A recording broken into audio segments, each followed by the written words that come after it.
నీ దగ్గర నుండి నాకు ఆన్సర్ కావాలి. భవిత ఫేక్ 100%. శ్రీనివాస్ అయితే ఫేక్. నేను ఆ రోజు నిరూపించిన. నాకు పెళ్ళయిందా లేదా చెప్పలేకపోయాడు. ఆయన గత జన్మ ఉందని ఎట్లా చెప్పాడు? నేను ఆ రోజు శ్రీనివాస్ ఫేక్ అని చెప్పిన. మరి కాదు, ఆయన సుభాషిణి గారు ఆయన వేలు ముద్రలు కనిపించేవి. తర్వాత ఆయన తలరాత మీద మీరు ఎంత చెక్ చేసినా కూడా రాతలు అనేటివి ఉండవని చెప్పేసి నా స్టూడియోలో మీరు నాకు చెప్పడం జరిగింది.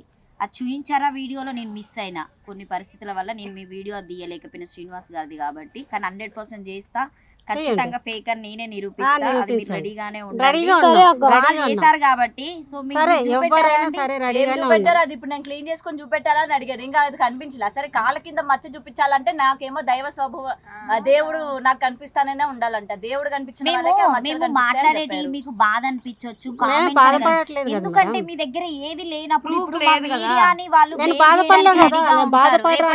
మమ్మల్ని కూడా నమ్మరు కదా. వేరే న్యూస్ కి వెళ్తే వీళ్ళంతా ఫేక్ న్యూస్ తెస్తున్నారు. బాధపడడానికి మీరేమన్నా ఒక్క నిమిషం ఒకసారి అవ్వండి. ఇంకోటి ఒక్కటే పంపించుకోండి. ఇంకా చూపించండి, కెమెరాలు చూపించండి. ఇప్పుడు మేము భయపడుతున్నామంటే భయం తప్పు చేసిన వాళ్ళు భయపడతారు, తప్పు లేనప్పుడు మేము ఎందుకు భయపడతాం మేడం? మరి తప్పు లేనప్పుడు మీరు సంవత్సరం అవుతుంది ఒక్కడిగా ఒకడన్నా ప్రూఫ్ చూపియాలి మరి అందరూ కాదు. మీరు జనరల్ గా మాట్లాడితే మీరు ఏమైనా ప్రూఫ్ చూపియండి. ఎవరు నమ్ముతారు మిమ్మల్ని? ఎందుకు నమ్మాలి? నమ్మమని మేము చెప్పలేదు.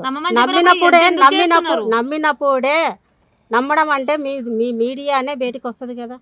నమ్మం ఎంత ఉంది. ఇప్పుడు ప్రజలు కూడా ప్రూఫ్ చేయించండి, ఎవరు మీడియా వాళ్ళే ఆమె ఫేకా నిజమా కాదని. అవును, ప్రజలు నమ్మినా నమ్మకపోయినా మీకు ఏం ఫరక్ లేదన్నప్పుడు ఒక నిమిషం నేను చెప్పేది వినండి. ఫరక్ లేదన్నప్పుడు వాళ్ళు ఎవరో కమెంట్స్ చేస్తారు. 3 లక్షలు ఇచ్చిన నమ్మినా నమ్మకపోయినా మీకు ఫరక్ లేనప్పుడు మీరు ఎందుకు ప్రశ్న పెట్టి ఎందుకు ఇదంతా చేయాలి? మీడియా ముందు మాట్లాడాడు కదా 3 లక్షలు ఇచ్చానండి. అవును, మీకు నమ్మినా నమ్మకపోయినా మీకు ఫరక్ లేదు కదా. ఇప్పుడు ఇదే నమ్మినా నమ్మకపోయినా మీకు ఫరక్ లేనప్పుడు అది నమ్మతే ఎంత నమ్మకపోతే ఎంత? అది ఓపెన్ చేసి విగ్రహాలు బయట తీసి ఇగో ఏ మీడియా అయితే మేము ఫేక్ అని చెప్పినాము, ఇదిగో రియల్ గా మేము తీసామని చెప్పి అప్పుడు మా మీడియాని పిలిపి. అవును, మీడియా ముందు నేను దొంగగా తీస్తానని చెప్పలే, మీడియా ముందర తీస్తామని చెప్పాం. మేము ఏదో తీసి మీడియాని పిలిపిస్తామని చెప్పలేదు. నేను ఫస్ట్ కూడా నేను తీసి పెట్టి మీరేమంటారు, మేము తీసి పెట్టి మీడియాని పిలిపించినారు అంటారు. అది కాదు మాకు కావాల్సింది. ఏ మీడియాలో అయితే మేము చెప్పామో అదే మీడియా ముందరనే అందరూ ఉండండి. తీసేటప్పుడు చూడండి, లేకపోతే మీరు ఏ శిక్ష వేస్తారో మేము సిద్ధంగా ఉండం. ఇది మేము చెప్పేది. ఇక్కడ మీరు మాట్లాడుతూ ఉంటే ఆమెకి ఏదో కళ్ళకు వచ్చినట్టు ఆమె మాట్లాడట్లేదు, మీకు కళ్ళకు వచ్చి మీరు. అవును, ఇప్పుడు మొత్తానికి తల్లిని అంటున్నారు కదా, తల్లి చేపిస్తుంది అన్నప్పుడు నేను చెప్పాలి కదా. తను చెప్పిన ఆప్షన్ కాదు. నేను ఫస్ట్ మా అమ్మకి చిన్నప్పటి నుంచి చెప్పాను. అవును కాదు, అంతకన్నా ఇంకొక మాట మాట్లాడట్లేదు. చిన్నప్పటి నుంచి ఫస్ట్ నేను చెప్పిందే నేను మా అమ్మకి. నాకు ఇలా నువ్వే చెప్పు. మరి మీ అమ్మ చెప్తే ఎవరు నమ్ముతారు? నువ్వు చెప్పు మరి గట్టిగా, ఇది కాదు ఇది అని. నేను చెప్పినా సరే నన్ను ఎంతగా బ్లేమ్ చేస్తున్నారు కదా. కానీ నేను తీసుకొని వచ్చి ప్రూఫ్ చూపిస్తా అన్నాను. విజయనగరం సంబంధించినప్పుడు అతని దగ్గరికి పోదాం, డైరెక్ట్ అందరం కలిసిపోదాం. నేను పోయిన తర్వాత ఇతను మళ్ళీ అలాంటప్పుడు ప్రూఫ్స్ ఉన్నాయని చెప్పానండి. అక్కడ ప్రూఫ్ చేయకుండా మాట్లాడాలి కాదు. ఇక్కడికి వస్తే డైరీ చూపిస్తాము, అట్లీస్ట్ మీరు పౌర్ణమి విడిస్తాం, అది చూపి ఏమైనా చెప్పాను కదా. ఫోటోస్ ఆల్రెడీ రివీల్ చేసాము, హాస్పిటల్లో చేసిన వీడియోస్ పంపించాము. మీకు అందరికి వీడియోస్ పంపమంటారు హాస్పిటల్ తీసేది? అంటే అరే భవిత 1 year లకి వెళ్ళి ఇది ఒక్కటే రాసినవారా పేపర్ మొత్తం? అదొక్కటే ఉంది అక్క నా దగ్గర మొత్తం 1 year నుండి ఇది ఒక్కటే నాకు గుర్తొచ్చింది. సగం సగం రాసావా? లేదక్క, నాకు గుర్తొచ్చినప్పుడు నాకు కొంచెం కొంచెమే గుర్తొచ్చింది. మీరున్నది ఏంటంటే నాగలోకం నుంచి భూలోకంలోకి ప్రతి పౌర్ణమి రోజున మీరిద్దరు వెళ్తారు. సో ఆ కొండ మధ్యలోకి వెళ్ళి మీరిద్దరు కలుసుకోవడం అట్లాంటివి జరగడమా? మీ ఇద్దరికి పిల్లలు గత జన్మలో లేడని చెప్పాను. పిల్లలు లేరక్క, పిల్లలు లేరు. ఓన్లీ పెళ్ళయింది తర్వాత దానికోసం చంపేశారని చెప్పాను. అక్కడ కావాలంటే మీరు చూసుకోండి. నాకు ఒకటే పేపర్ వచ్చింది, ఇంకా మొత్తం రాలేదు. నేను తర్వాత పంపిస్తాను. పీడిఎఫ్ చేసి పంపియండి, ఎందుకంటే మేము కూడా అక్కడ పెట్టాలన్న ప్రతిదీ కావాలి. సరే పంపిస్తాను. వాట్సాప్ నేను పంపిస్తాను చెప్తున్నా కదా. మేడం ఒకటి మీరు ఒక్కటే ఉద్దేశించి మాట్లాడండి. మేము మిమ్మల్ని బ్లేమ్ చేయడానికి మేము రాము. సో ఎందుకంటే జనాలు మమ్మల్ని మీడియాని వెర్రోళ్ళు అనొద్దు. అందుకే కదా మీడియాని బయటకు తీసుకొస్తుంది కదా. మేడం చెప్పినట్టుగానే ఒక అబ్బాయి అక్కడ ఊగినంత సేపు ఊగిండు తీయండి అని అన్నాడు. ఎండల చేసినా కూడా రేపటి దిన ఊగొచ్చు కదా. మీ నేను ఇలాగే ఉంటా. అసలు నాకు అమ్మవారే పోనదక్క. మంత్రాలు తంత్రాలు మంత్రాలు రావు, తంత్రాలు రావు, ఏమి రావు నాకు. ఏ మంత్రాలు తంత్రాలు రాండి. నువ్వు ఆ గృహలోకి వెళ్ళిపోయిన తర్వాత సో ఏ మంత్రం తంత్రము చదువుకోకుండా అందులోనే నువ్వు ఇరుకుతే నిన్ను ఎవరు తీస్తారు? ఏం ఇరుక్కోనక్క, నేను వెళ్తున్నాను వస్తున్నాను, ఇంతవరకు నేను వెళ్తూ వస్తాను చెప్పాను. నువ్వు పాముగా మారుతావా? లేదక్క, ఎక్కడ నేను చెప్పలేదు పాముగా మారుతానని చెప్పేసి. మేడం ఆ రోజు మన ఇప్పుడు ఆ బోర సౌండ్ వస్తా ఇంటర్వ్యూ నువ్వేమైనా రియాక్ట్ అవుతావా? నాకు చాలా మైండ్ ఇదవుతుంది. 41 రోజుల తర్వాత రిపోర్ట్ తీసుకొస్తానన్నారు. ఆ రిపోర్ట్ అనేది మీరు తెచ్చుకోక ఏం ఆర్థిక లేదండి. పరిస్థితి లేకపోతే ఇప్పుడు శ్రీనివాస్ వచ్చారు కదా, ఆయన సపోర్ట్ ఏమైనా తీసుకొని పాపకి ఇది అవుతుంది అని చెప్పేసి ఎప్పుడు అనుకోలేదా? లేదండి, ఉం. అట్లా ఏం అనుకోలేదు. అది వస్తే నిజం బయటపడుతుందా అట్లా ఏం రిపోర్ట్ లేదండి, వల్ల? దానికి అస్సలే లేదు. నేను అంతా నేను చూపించాలనుకుంటే నేను నేను నార్మల్ గా టెస్ట్ చేసినప్పుడు స్కిన్ ప్రాబ్లమ్ అని చెప్పారు కదా. తీసుకొచ్చి చూపించారు. బట్ డాక్టర్ మాట్లాడిన నెంబర్ ఒకసారి ఇస్తారా? మళ్ళీ నేను తర్వాత ఇప్పుడు తర్వాత మాట్లాడతా. నేను మీకు పంపిస్తాను, వాట్సాప్ పంపిస్తాను. సో ఇంకేం కావాలి? నాకు విగ్రహాలే అక్క, నాకు ఏం వద్దు, ఏ గుడి వద్దు. టెంపుల్లే లేదక్క, టెంపుల్ కూడా కాదు, విగ్రహాలు తీసి అక్కడే పెట్టుకోమని చెప్పా.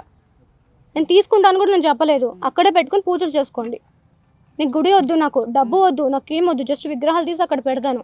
తర్వాత నేను ఎవరి జోలికి రాను. నార్మల్ లైఫ్ కు మాకు నాకు కావాలి. నార్మల్ లైఫ్ లో నేను రీచ్ చేయాలనుకుంటున్నా. ఇప్పుడు రోజు నువ్వు లేచినప్పటి నుండి పడుకునేదాకా అసలు నువ్వేం చేస్తావు? నీ లైఫ్ అనేది ఎట్లా లీడ్ చేస్తావు డే వైజ్ గా? మార్నింగ్ లేస్తాను, పూజ చేస్తాను, అలాగే డాగ్స్ నేను చెప్పాను కదా, నేను వాడితో ఆడుకుంటాను అక్క, అంతవరకే. బడద్దు, చదవద్దు. అక్క నా స్టడీ కోసం నేను చాలా ట్రై చేస్తాను. తిననక్క, నేను అన్నం కూడా సరిగా తీసుకోను, నేను తినను కూడా సరిగా. సరే ఇప్పుడు ఎవరు సపోర్ట్ చేయరు, గవర్నమెంట్ నుంచి సపోర్ట్ రాదు, ఆ విగ్రహాలు తీయొద్దని చెప్తారు. అయినా సరే మనకి ఎందుకు అందరూ కూడా ఇట్లా నెగిటివ్ చేస్తున్నారు కదా, మనకు ఎందుకు వచ్చిందని చెప్పి ఇంక మీరు ఇది వదిలేరా? లేదండి, తీసిన వదలరా? ఎన్ని సంవత్సరాలు ఇంక ఇది వదలరు? పోరాడతాము, బయటకు వచ్చేందుకు మేము పోరాడతాము. మీ మీడియా సపోర్ట్ కూడా నాకు కావాలని కోరుకుంటున్నాను. మీడియా ఎందుకు నేను పిలిచానంటే, మీడియానే నిజాన్ని బయటకు తీస్తుంది, అబద్ధాన్ని బయటకు తీస్తుంది. ఒక నమ్మకంతోనే నేను మీడియాను అప్రూవ్ చేయను, అంతవరకే. ఇప్పుడు ఫేక్ వాళ్ళు ఉంటారు, మంచి వాళ్ళు ఉంటారు, నిజాయితీ వాళ్ళు ఉంటారు. నిజాన్ని బయటకు తీసుకురండి, అబద్ధాన్ని ఏంటి బయటకు తీసుకొస్తున్నారు. అలాగనే మాది కూడా బయటకు తీసుకురండి. నిజాన్ని బయటకు తీసుకొస్తారా, అబద్ధాన్ని బయటకు తీసుకొస్తారా, నన్ను ఫేక్ అంటారా? ప్రతి ప్రూఫ్ మీరు తీసుకొని రండి, నేను ప్రతి దానికి అగ్రి.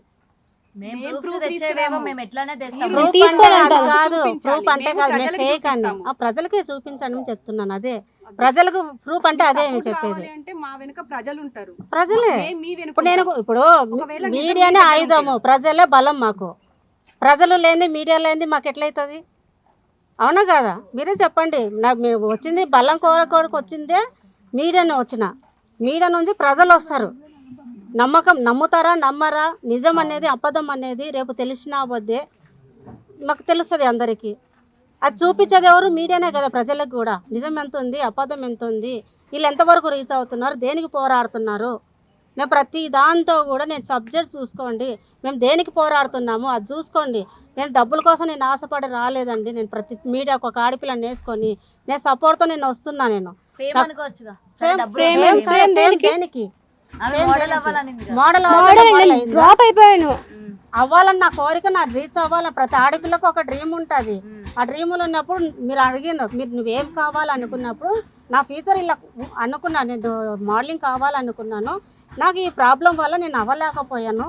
ఇక్కడ నేను ఒకవేళ బ్యాడ్ చెప్తే నేనే బ్యాడ్ అయిపోతా, నా ఫ్యామిలీ మొత్తం రోడ్డుకి వస్తుంది. 5th క్లాస్ అనుకున్నావు, సోషల్ మీడియా ఏం చూడవు, బయట టెక్నాలజీ నీకు ఏం తెలియదు, నీకు మోడల్ కావాలని ఆలోచన ఎట్లా వచ్చిందంటావు? చిన్నప్పుడు ఉండేది అంటే కనుక నేను ఇక్కడ హైదరాబాద్కి వచ్చిన తర్వాత మా మమ్మీ కోసం అప్పుడు నా హెల్త్ బాగాలే అని చెప్పేసి హైదరాబాద్ తీసుకొని వచ్చింది. హాస్పిటల్స్ తిరిగాము. అప్పుడు అక్క ప్లీజ్ అక్క, ప్లీజ్ అక్క, అట్లా తీయొద్దు కదా. నువ్వేం కాలేదు ఈ రోజు, నాకు ప్రూవ్ కావాలి. ఆ రోజు పెట్టారు కదా అక్క, మరి అందరి ముందు ఉన్నాం కదా. ఒకవేళ నేను ఫేక్ ప్లీజ్ అక్క పోతే కనుక అశ్విన్ నెంబర్ ఎందుకు ఇస్తాను? రప్పించుకో నాగదేవతనే. నాకు నాగదేవత రాదు. ప్లీజ్ అక్క, నిన్ను మరి మ్యూజిక్ ఏదో ఒకటి నువ్వు ఇదన్నా తెలియాలే కదా. ఎంతసేపు మమ్మల్ని ఇంత కూర్చోబెట్టి ప్లీజ్ అక్క, మమ్మల్ని పిచ్చలతో పాటు జనాలను పిచ్చలని చేస్తావు. ఈ రోజు నువ్వు ఖచ్చితంగా నేను ఇంటికి రప్పించుకో, నీకు దేవత ప్లీజ్ అక్క, వస్తాను. నేను నమ్ముతున్నాను దేవత రాదు, మీరందరూ. నాకు దేవత రాదు. ప్లీజ్ అక్క, నాకు మైండ్ అనేది బాగుండదు, నాకు మైకంగా ఉంటుంది. ప్లీజ్ అక్క, లవ్ అనే కదా అక్క, బయట ప్లీజ్ అక్క,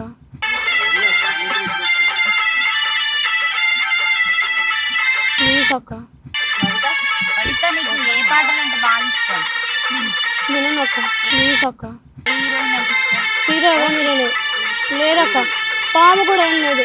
ఇప్పుడు పెద్దది పెడతారు, నువ్వు అక్కడ నిలబడతావు. నువ్వు ఈ రోజు నీ లోపటికి నాగిని దేవత రావాలి. రాదక్క, నాకు దేవత రాదు, నాకు అమ్మవారు ఏం పోనదు, మైకం వస్తుందన్నావు కదా. నాకు లోపల అవుతుంది. ఇప్పుడు నేను ఇక్కడ పడిపోతే కానీ మీరు నమ్మరు అనుకుంటా బహుశా.